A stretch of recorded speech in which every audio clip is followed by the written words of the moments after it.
Assalamualaikum warahmatullahi wabarakatuh. Perkenalkan, nama saya Monika Swirendra, NIM 209200022. Adapun tujuan saya membuat video ini yaitu untuk memenuhi tugas UTS dari dosen pengampu mata kuliah Bahasa Indonesia Ibu Nurmandasari MPD. Baiklah, langsung saja kita masuk ke materi yang pertama, yaitu tentang sejarah perkembangan bahasa Indonesia, kedudukan dan fungsi bahasa Indonesia. A. Sejarah bahasa Indonesia. Sejarah bahasa Indonesia tidak lepas dari bahasa Melayu. Bahasa Indonesia sangat dinamis, sehingga menghasilkan kosakata baru dari penciptaan dan penyerapan bahasa daerah maupun asing. Bahasa Indonesia lahir pada tanggal 28 Oktober 1928, di mana pada tanggal tersebut para pemuda dari seluruh pelosok Nusantara berkumpul dan berikrar Sumpah Pemuda. B. Perkembangan bahasa Indonesia. Perkembangan bahasa Indonesia terus berjalan, termasuk pada masa reformasi. Hal ini ditandai dengan munculnya bahasa verse atau bahkan bahasa media massa yang dapat Anda lihat dari bentuk dari jumlah kata singkatan yang meningkat dan terus bertambah. Penggunaan dari istilah atau bahasa asing yang juga terdapat dalam surat kabar dengan jumlah yang semakin banyak. Bahasa Indonesia yang kini kita gunakan sebagai bahasa resmi di negara Indonesia itu berasal dari bahasa Melayu. Bahasa Melayu yang kita gunakan tersebut merupakan bahasa Melayu tua yang sampai sekarang masih dapat kita selidiki sebagai pengalaman masa lampau. C. Kedudukan bahasa Indonesia. Pada tanggal 28 Oktober 1928, bahasa Indonesia resmi menjadi bahasa pemersatu atau bahasa nasional. Nama bahasa Indonesia tersebut sifatnya adalah politis karena setujuan dengan nama negara yang diidam-idamkan, yaitu bangsa Indonesia. Sifat politik ditimbulkan karena keinginan agar bangsa Indonesia mempunyai semangat juang bersama-sama dalam mempertahankan kemerdekaan agar lebih merasa terikat dalam satu ikatan, satu tanah air, satu bangsa, satu bahasa. Kedudukan bahasa Indonesia didefinisikan menjadi bahasa pemersatu, bahasa nasional, bahasa negara, dan bahasa standar. Keempat posisi bahasa Indonesia itu mempunyai fungsi masing-masing, yaitu pertama, bahasa pemersatu. Bahasa pemersatu adalah pemersatu suku bangsa, yaitu pemersatu suku agama, rasa dan antar golongan bagi suku bangsa Indonesia dari Sabang sampai Merauke. 2. Bahasa nasional. Bahasa nasional adalah fungsi jati diri bangsa Indonesia bila berkomunikasi pada dunia luar Indonesia. 3. Bahasa negara. Bahasa negara adalah bahasa yang digunakan dalam administrasi negara untuk berbagai aktivitas. 4. Bahasa baku. Bahasa baku bahasa standar merupakan bahasa yang digunakan dalam pertemuan sangat resmi. Bahasa Indonesia diperkuat dengan latar belakang sejarah yang rutut dan argumentatif. D. Fungsi bahasa Indonesia. Fungsi bahasa yang utama pertama sudah terlihat dalam konsep si bahasa di atas, yaitu fungsi komunikasi dalam bahasa berlaku bagi semua bahasa, apapun dan dimanapun dalam berbagai literatur bahasa. Ahli bahasa linguis bersepakat dengan fungsi-fungsi bahasa sebagai berikut. 1. Fungsi ekspresi dalam bahasa. 2. Fungsi komunikasi dalam bahasa. 3. Fungsi adaptasi dan interaksi dalam bahasa. 4. Fungsi kontrol sosial dalam bahasa.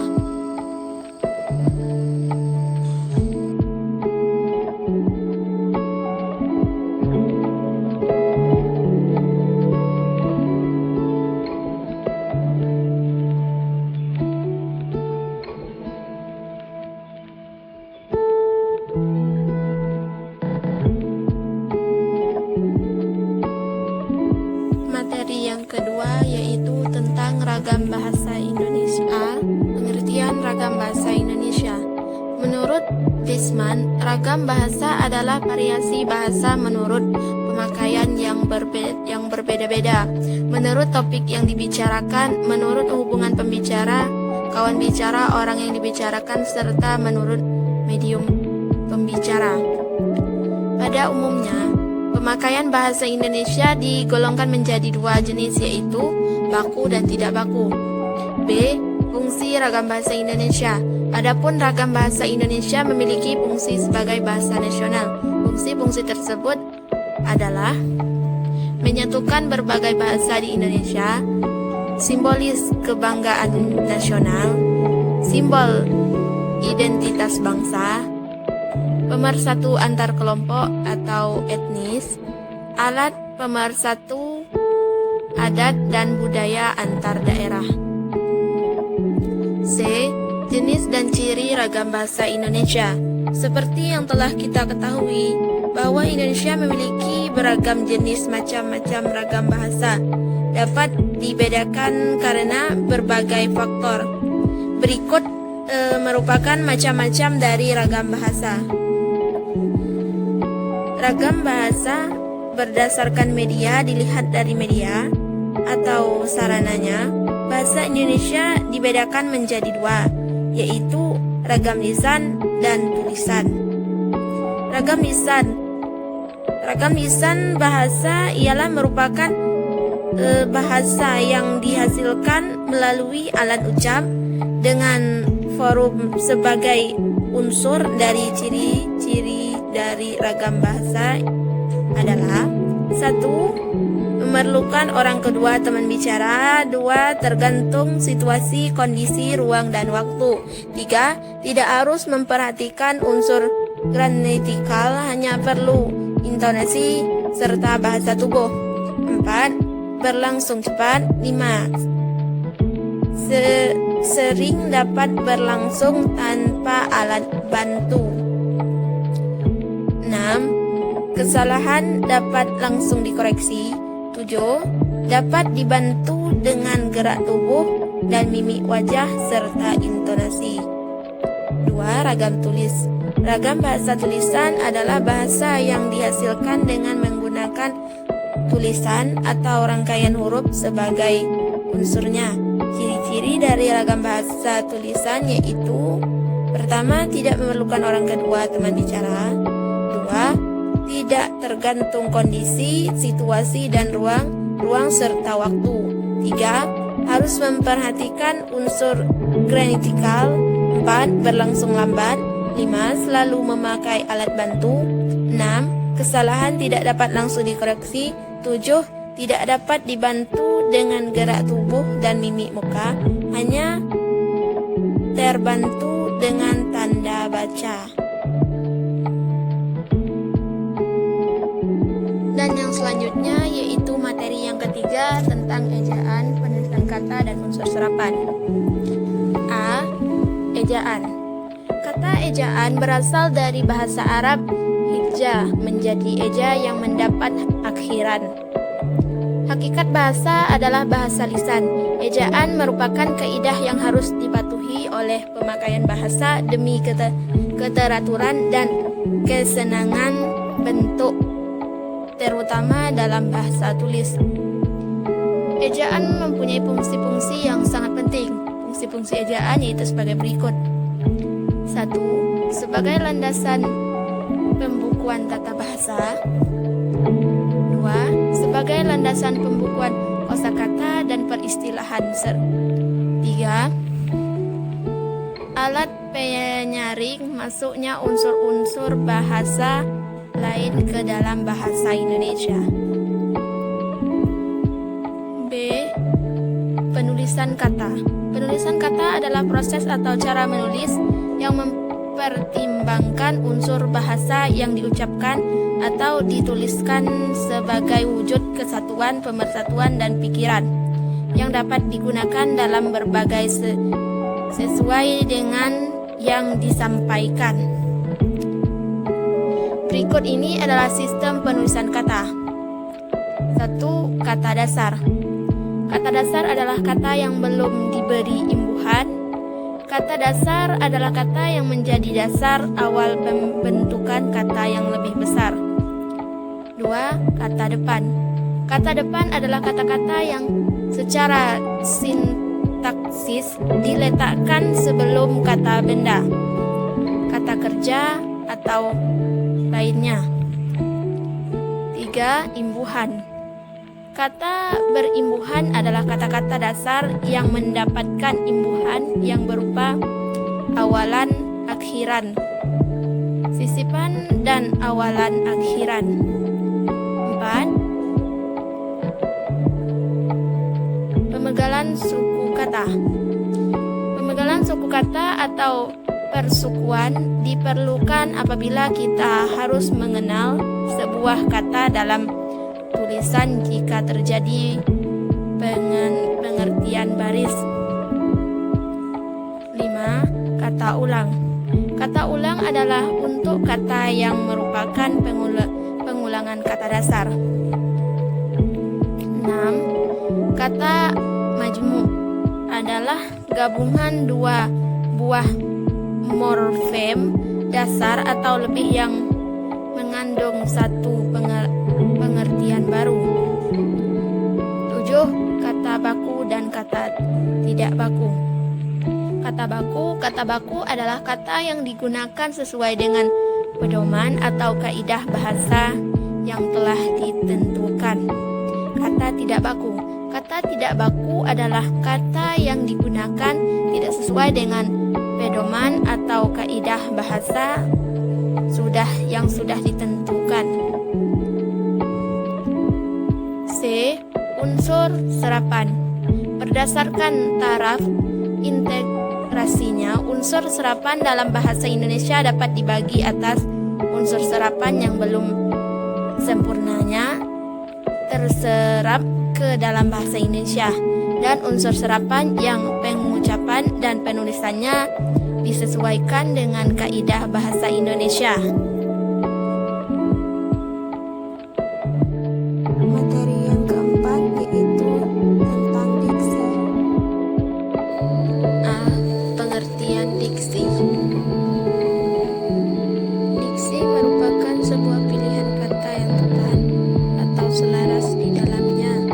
Penggunaannya untuk dapat menggunakan gagasan dengan hasil tertentu seperti apa yang diinginkan atau diharapkan. B. Ciri-ciri diksi. Diksi adalah pilihan kata yang tepat untuk mengungkapkan gagasan sehingga diperlukan efek tertentu. Diksi atau pilihan kata ini tentunya perlu kamu pahami, mulai dari ciri-ciri, syarat, ketetapan, fungsi, hingga jenis diksi perlu kamu kenali. Adapun ciri-ciri diksi yaitu yang pertama, menggunakan pilihan kata yang tepat dan sesuai dengan konteks kalimat yang digunakan untuk mengungkapkan gagasan. 2. Pilihan kata yang digunakan dapat membedakan nuansa makna kata dan bentuk yang sesuai dengan ide atau gagasan, situasi, dan nilai rasa pembaca maupun pendengar. 3. Menggunakan pembendaharaan kata yang dimiliki dan dan dikenali oleh masyarakat dan dapat menggerakkan dan memberdayakan kekayaan tersebut menjadi jaring kata yang jelas. C. Syarat-syarat diksi. Syarat-syarat diksi juga perlu diperhatikan. Menurut Gory Crab, syarat ketentuan diksi yaitu sebagai berikut. 1. Penggunaan kata kontasi dan denotasi secara cermat. 2. Penggunaan kata sinonim atau hampir sama maknanya secara cermat. 3. Dapat membedakan kata-kata yang memiliki ejaan yang mirip. 4. Penggunaan kata kerja pada kata depan harus secara idiomatis. 5. Harus dapat membedakan kata khusus dalam umum, dalam tulisan atau pidato agar ketepatan diksi terjamin. 6. Memperhatikan pemilihan kata yang tepat secara berkelanjutan dalam suatu tulisan atau pidato. D. Fungsi diksi. Di bawah ini merupakan fungsi diksi, diantaranya yaitu dengan diksi ini maka satu kata akan dapat lebih jelas arahnya dan penggunaannya. Kata tersebut akan terasa tepat dan juga sesuai dengan dalam penggunaannya. Ketepatan pemilihan kata diksi ini memiliki tujuan untuk tidak menimbulkan interpretasi ataupun tafsiran yang berbeda antara penulis dengan para pembaca. Selain itu, bertujuan juga untuk memperindah kalimat. Pengarang atau penulis juga bisa membuat cerita itu menjadi lebih runtut. Di bawah ini merupakan beberapa fungsi diksi yang lain, yaitu 1. Membuat para pembaca memahami apa yang ingin diutarakan atau disampaikan penulis atau pengarang. 2. Menyebarkan ekspresi yang ada pada gagasan. 3. Membuat komunikasi lebih efektif dan juga lebih efisien. 4. Membentuk gagasan yang tepat. Jenis-jenis diksi. Pertama yaitu sinonim. Sinonim merupakan kata yang mempunyai makna yang sama dengan kata lain. Sinonim merupakan sebuah persamaan kata. Di bawah ini merupakan contoh-contoh sinonim. Bahagia, senang, matahari, mentari, cantik, elok, lezat, enak, pintar, pandai. Antonim. Antonim merupakan kata yang mempunyai makna yang berlawanan. Artinya dalam kata lain, antonim ini merupakan lawan kata. Di bawah ini merupakan contoh antonim: naik, turun, besar, kecil, banyak, sedikit, tinggi, pendek, gelap, terang, cepat, lambat, ganteng, cantik, mahal, murah. 3. Homonim. Homonim merupakan kata yang mempunyai makna berbeda namun pada lafal atau ejaannya itu sama. Di bawah ini merupakan contoh homonim. Pada pertengahan bulan, ibu selalu menerima upah kerja. Bulan purnama tersebut terlihat sangat jelas dan banyak bintang yang menemaninya. 4. Homofon. Homofon merupakan kata yang mempunyai makna serta ejaan berbeda, namun mempunyai lafal yang sama. Di bawah ini merupakan contoh homofon. Bang Dimas merupakan kakak Anita. 5. Homograf. Homograf merupakan kata yang mempunyai makna serta lafal yang berbeda, namun mempunyai cara ejaan yang sama. Di bawah ini merupakan contohnya. Anita suka makan tahu goreng di ujung jalan.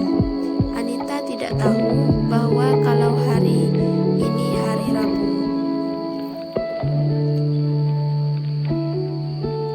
6. Polisemi. Polisemi merupakan kata yang mempunyai makna, arti atau juga pengertian.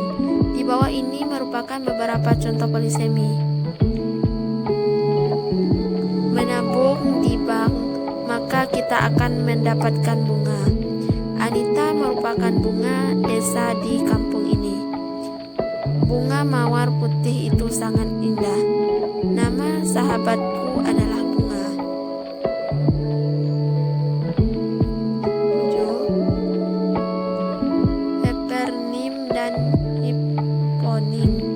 Hepernim merupakan kata yang mewakili banyak dari kata lain. Jadi sebuah kata hipernim tersebut bisa menjadi kata umum dari penyebab kata lainnya. Sedangkan untuk hiponim merupakan kata yang terwakili artinya oleh suatu kata hipernim. Materi yang kelima yaitu tentang kalimat efektif. A. Pengertian kalimat efektif. Kalimat efektif adalah kalimat yang disusun berdasarkan kaidah-kaidah yang berlaku, seperti unsur-unsur penting yang harus dimiliki setiap kalimat, subjek dan predikat, memperhatikan ejaan yang disampaikan serta cara memilih kata diksi yang tepat dalam kalimat. Kalimat yang memenuhi kaidah-kaidah tersebut jelas akan mudah dipahami oleh pembaca atau pendengar. B. Syarat kalimat efektif. 1. Sesuai dengan EYD, pada kalimat ini harus memakai ejaan atau tanda baca yang tepat. Kata baku juga harus menjadi perhatian agar tidak sampai kata yang kalian tuliskan ternyata tidak tepat ejaannya. 2. Sistematis. Kalimat yang sederhana adalah yang mempunyai susunan subjek dan predikat lalu ditambahkan dengan objek pelengkap dan keterangan, kemudian mengefektakan sebuah kalimat. Maka coba buat kalimat yang urutannya tidak memusingkan. Jika memang tidak ada pasangan pada kalimat, subjek dan predikat diharuskan selalu berada pada awal kalimat. 3. Tidak boleh boros dan bertele-tele. Jangan sampai kalimat yang ditulis terlalu banyak menggunakan kata-kata atau bisa terlihat bertele-tele. Lihatlah susunan kalimat yang kalian tulis. Itu pasti dan ringkas agar pembaca lebih mudah memahami gagasan yang kalian tuangkan. 4. Tidak ambigu. Syarat terakhir pada kalimat efektif yang menjadi sangat penting sekali untuk menghindari pembaca dari multifasir dengan menggunakan susunan kata yang ringkas, sistematis dan sesuai kaidah-kaidah bahasa. C. Ciri-ciri kalimat efektif. Untuk membuat kalimat efektif tidaklah sulit, asalkan sudah memahami ciri suatu kalimat dikatakan efektif. Berikut ini adalah 5 ciri-ciri kalimat efektif sehingga suatu kalimat dapat dikatakan efektif. 1.